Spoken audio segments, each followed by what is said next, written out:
The difference between success and failure often comes down to one simple truth. Activity is not accomplishment. Most folks mistake motion for progress. They fill their days with endless tasks, emails, meetings, and obligations. Their calendars are packed, their to-do lists overflow. Yet at day's end, they wonder why they haven't moved forward in life. Let me tell you a story from my early days. I was working hard, or so I thought. 12-hour days, 6 days a week, always in motion, always busy. My desk was covered with papers. My phone rang constantly.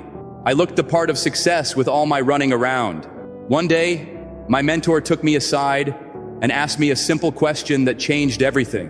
What did you actually accomplish this week that moved you toward your goal? I had plenty to say about what I did, but little to show for it.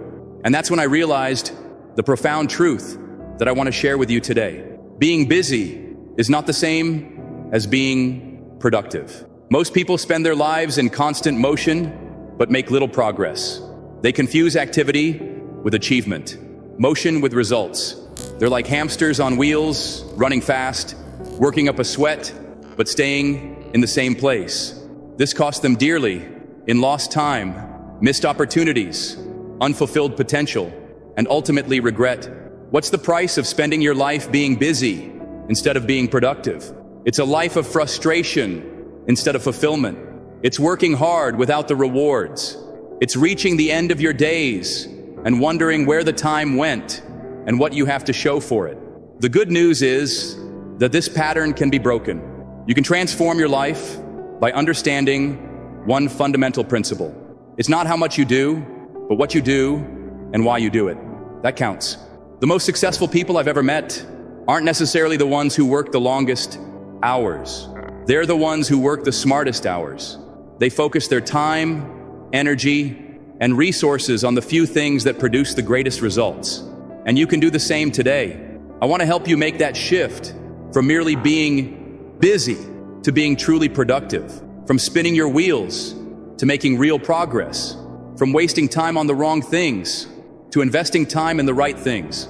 Let's start by understanding the real problem. Most of us have been taught that hard work is the path to success, and it is, but only if it's the right work. The problem isn't that we're not working hard enough, it's that we're working hard on the wrong things. In our modern world, busyness has become a badge of honor. When someone asks, "How are you?" what's the common response? Busy. We say it with a mix of complaint and pride, as if our overscheduled life somehow prove our importance or worth. But busyness is not a reliable measure of productivity, and it's certainly not a measure of effectiveness. Being busy means filling your time. Being productive means getting results. Being busy focuses on activities. Being productive focuses on outcomes. Being busy asks, what's next on my list? Being productive asks, what's most important right now? Here's what happens to most folks. They create never-ending to-do lists. They race from one task to another. They multitask, trying to do 3 things at once. They respond to every notification, email, and request that comes their way. And at the end of an exhausting day, they've checked off dozens of boxes, but haven't moved the needle on what truly matters. Let me share some common time waster that make us feel busy without making us productive. First, there's what I call reactive work. Spending your day responding to other people's priorities instead of focusing on your own. Every time you immediately check an email, answer a non-urgent call, or drop everything to handle a minor request, you're letting someone else control your time. Second, there's low-value work tasks that keep you occupied, but don't contribute much to your goals. This might include excessive organizing, unnecessary meetings over planning, or perfecting things that don't need perfection. Third, there's comfort work, activities you do because they're easy or familiar, not because they're important. Maybe you clean your desk instead of making those sales calls. Maybe you check social media instead of working on your book. Maybe you tinker with your website instead of reaching out to potential clients. Fourth, there's fake work activities that look and feel like productivity, but yield little benefit. This includes reading endless articles about how to do something instead of actually doing it, attending conferences without implementing what you learn, or reorganizing your files instead of using them to create value. The illusion of productivity is dangerous because it gives us a false sense of accomplishment. We feel tired at day's end and assume that means we've been productive, but exhaustion is not a reliable indicator of effectiveness. You can be exhausted from spinning your wheels in the mud. The key distinction is this: busyness is about time spent. Productivity is about results. Achieved busyness focuses on quantity.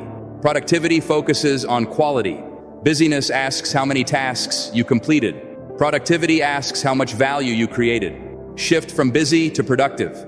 You need to understand what truly matters, what creates real value in your life and work. This requires a fundamental change in how you think about time. Time's not just money.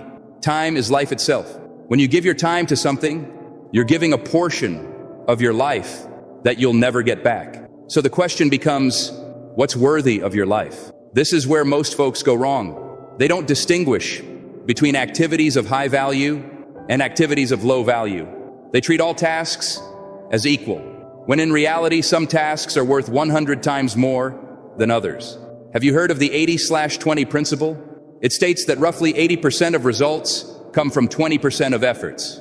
This principle appears everywhere in life. 80% of your happiness comes from 20% of your relationships. 80% of your income might come from 20% of your customers, or 20% of your efforts. 80% of your progress toward your goals comes from 20% of your activity.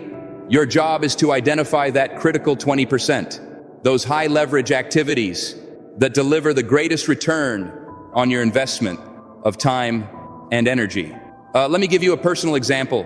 When I was building my business, I realized that certain activities produced far greater results than others.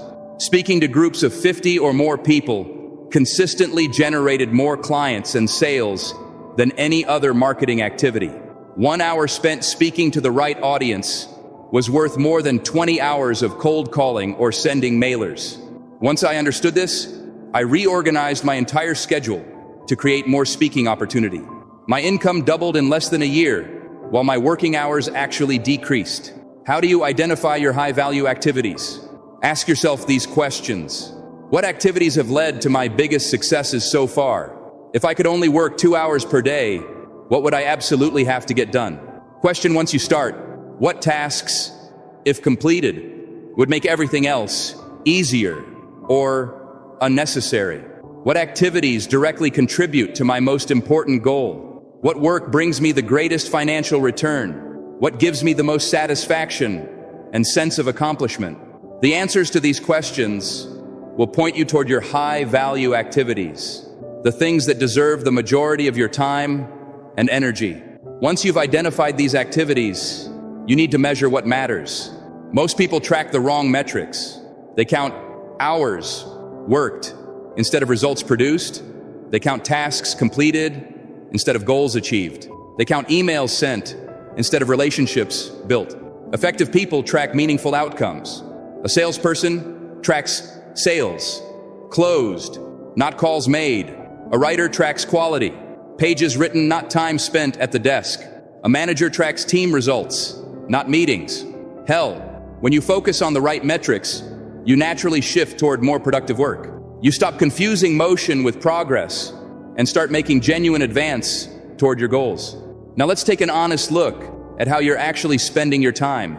This requires courage, because most of us don't want to face the truth about our inefficiencies. But as I often say, you can't change what you don't acknowledge. Start by tracking your time for at least a week. Record everything you do when you do it, and for how long. Be honest. No one's looking over your shoulder. At week's end, categorize your activities.